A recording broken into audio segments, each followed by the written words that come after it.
All right. So, sure. Okay. Here's the title of my talk. Oh, it's not working. It's fine. I have a mouse here.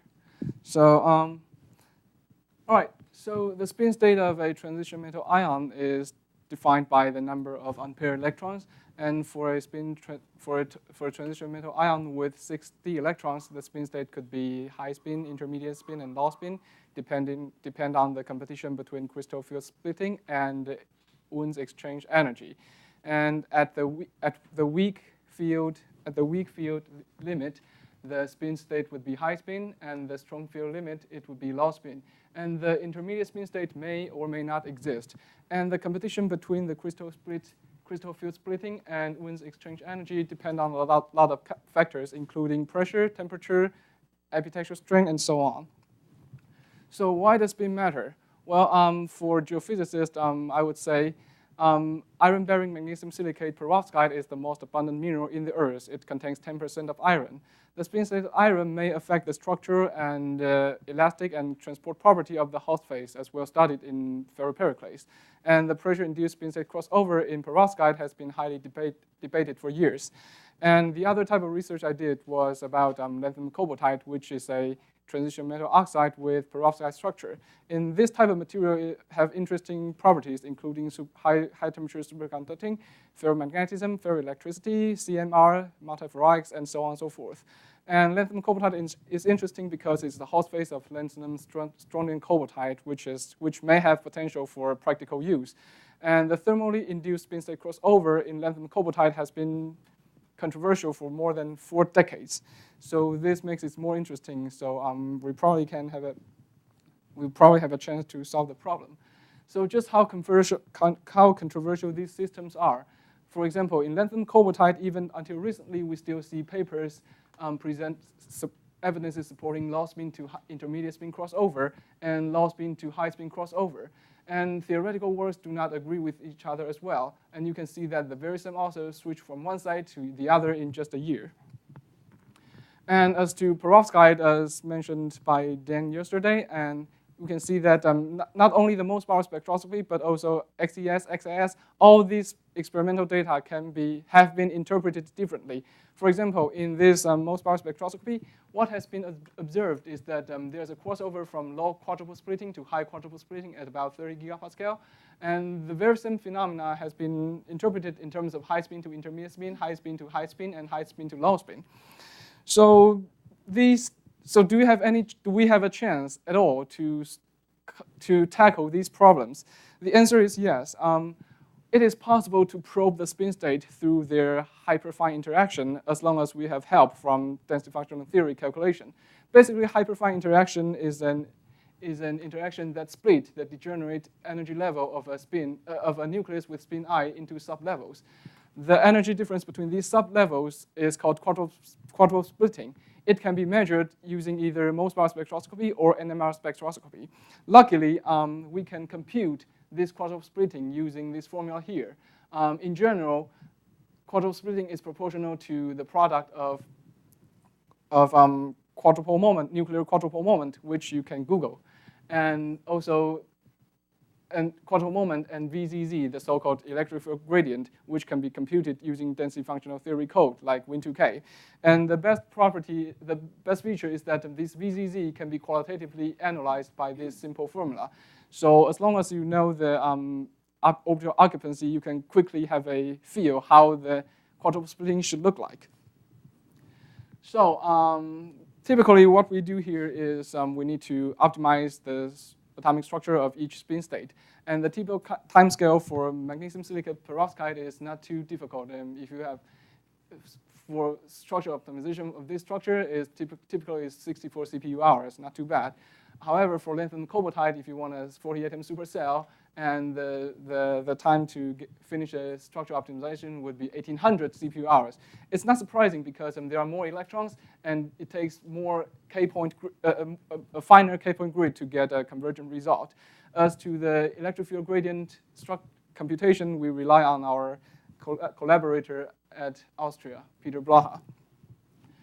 So what we do is that we try to find out all possible all possible state for spin state and atomic structure for perovskite. And to do this, we perform a series of phonon calculation to find out all possible states. And the result is that in the relevant energy range, we have two high spin states with very different quartal splitting, and one intermediate spin state and one low spin state. And these numbers are the quadruple splittings.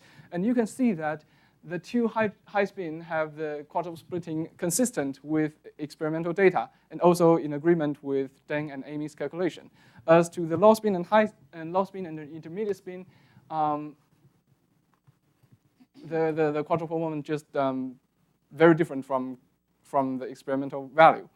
And we also compute the equation state, and we can see that there is a crossover from the low quadruple splitting high spin to high quadruple splitting high spin at different transition pressure depending on the exchange correlation functional and Hubbard U you're using.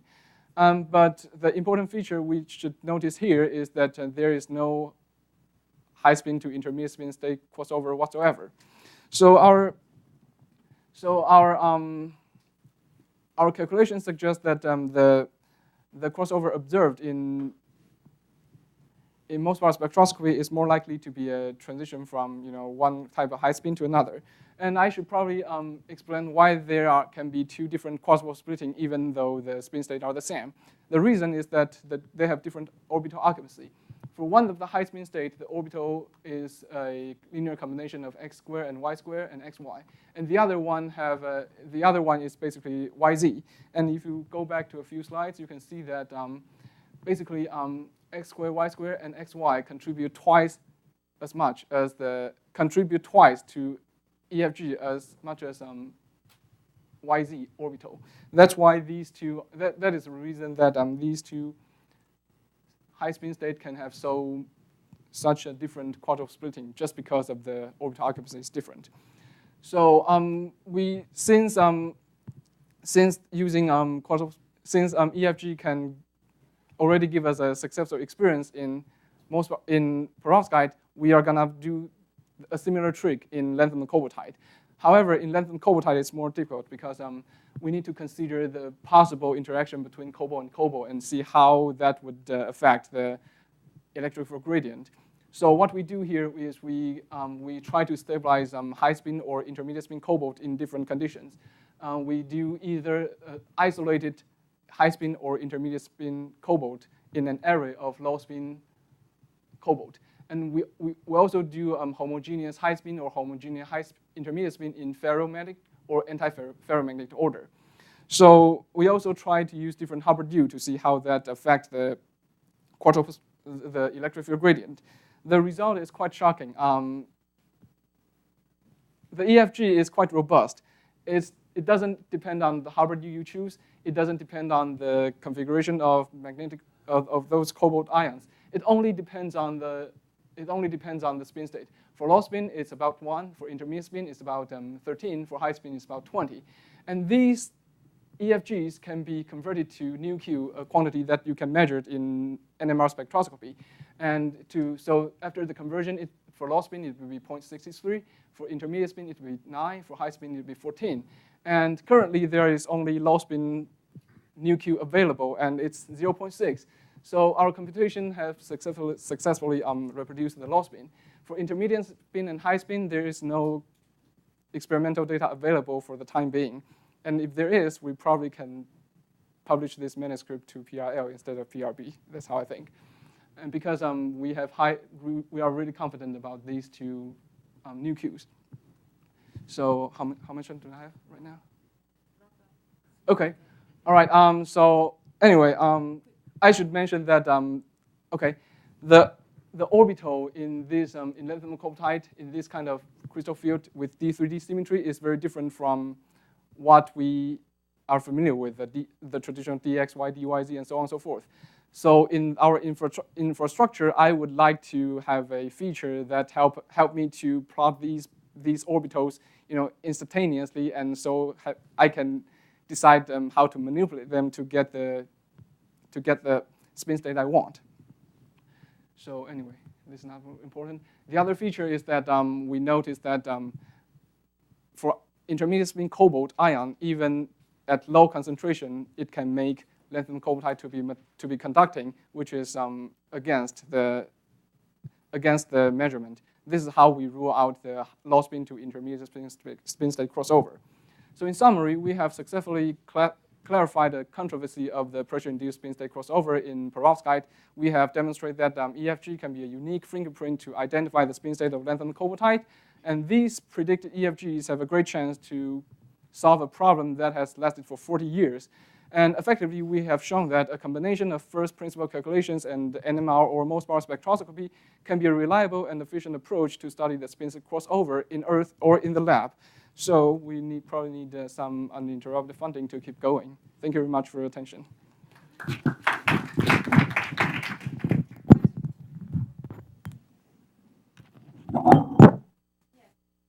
LDA plus U question. So, you pointed out it was very surprising that, it seemed insensitive to almost everything.